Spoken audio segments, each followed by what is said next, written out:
the peace rally of the INC.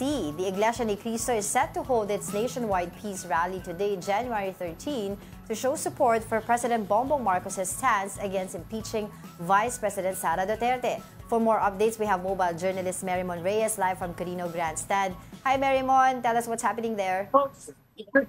Good morning, Angela and Angela. So far ngayon, naabot na doon sa may National Museum of the Philippines yung dami o yung daloy ng mga tao kasama ng Iglesia ni Cristo para sa kanilang National Rally for Peace. Ina-expect na by 4 o'clock p.m. mangyayari na yung pinaka-event proper o program proper nila. Pero habang on the duration of time na hinihintay bago magsimula ito, kanina mayroong mga nagpe-perform, may ilang mga nagsasalita at inaasahan na sa mga susunod na oras pa ay patuloy pa rin ng isasagawa yung mga programa. So, nabanggit din dito na over 4,000 na AFP at saka ang BFP para masiguro nga ang safety and security sa loob at labas ng Quirino Grandstand. Pagdating naman sa klase, suspendido pa rin sa lahat sa Maynila at saka sa Pasay. Pagdating naman sa mga politiko ay hinihikayat ni COMELEC Chairman George Garcia na huwag gamitin ng mga politiko ang programa ng araw na ito, ang rally, para sa kanilang pangangampanya. Pero para naman sa mga gusto raw na pumunta dito, maging guest o bumisita, lahat naman daw ay welcome. Yes, Marymon, of course, I'd like to get a feel of the actual event sa ground, no? Kasi as we all know, this is supposed to be a pro-BBM rally but an anti-impeachment one. So medyong conflicting yon. Based sa nakikita mo, placards o sentiment ng mga sinisigaw, ano yung mga naririnig mo sa mga rallyista? Yes, actually ang sinasabi nila dito para raw sa progreso, kapayapaan at ikapapayapa ng bansa ang pinakapabo ang pakay nila dito sa National Rally for Peace nila. May ilan din naman na nagsasabi na bahagi nga raw dito ay yung pagbibigay o paglalaan ng oras sa iba pa raw ng mga problema o issues sa bansa. Pero kung tatandaan nga natin, inanunsyo rin ng INC noong Desyembre last year na isasagawa nila itong National Rally for Peace bilang pagsuporta rin doon sa stand o posisyon ni Pangulong Bongbong Marcos tungkol sa pagtutol sa impeachment cases laban kay VP Sara Duterte. Pero so far, mapayapa pa yung sitwasyon dito. Ina-expect na around 4 p.m. mamayang hapon ay mas daragsa pa ang mga tao para sa pinaka-program proper ng rally. Marymon, may nakikita ka bang mga buses dyan? Kasi may mga service buses daw provide for the INC brothers natin. Yes, marami sila actually, even mga e-tricycle, mga shuttle, private vans. Lahat ito nakahilera, umabot na doon mismo pa Menjola. So mula dito sa Quirino Grandstand, Finance Road hanggang doon sa Ayala Boulevard, saka sa Ayala Bridge, nakahilera na yung mga bus, mga shuttle at iba pang mga services na sakay ng mga INC.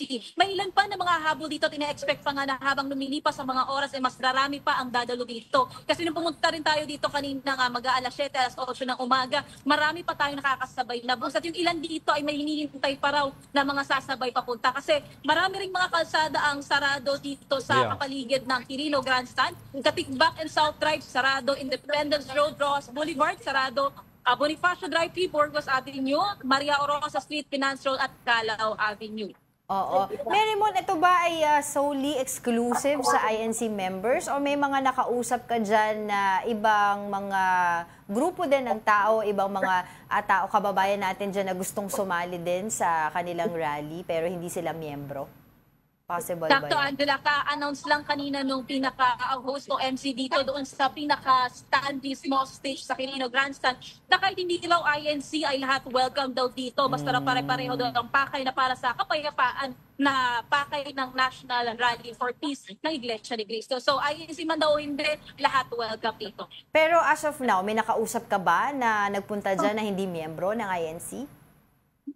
So far, Angela, wala pa. Pero ang sigurado dito ay lahat naman daw ay welcome. Kung meron man daw inimbita ang mga INC na hindi INC, basta raw makikisama sila, makikisabay doon sa pinakapakay ng National Rally for Peace, lahat naman daw welcome din. Meron ba tayong alam na kilalang personalidad na pupunta dyan at kasama sa mismong aktibidad ng gagawin nila dyan for their peace rally?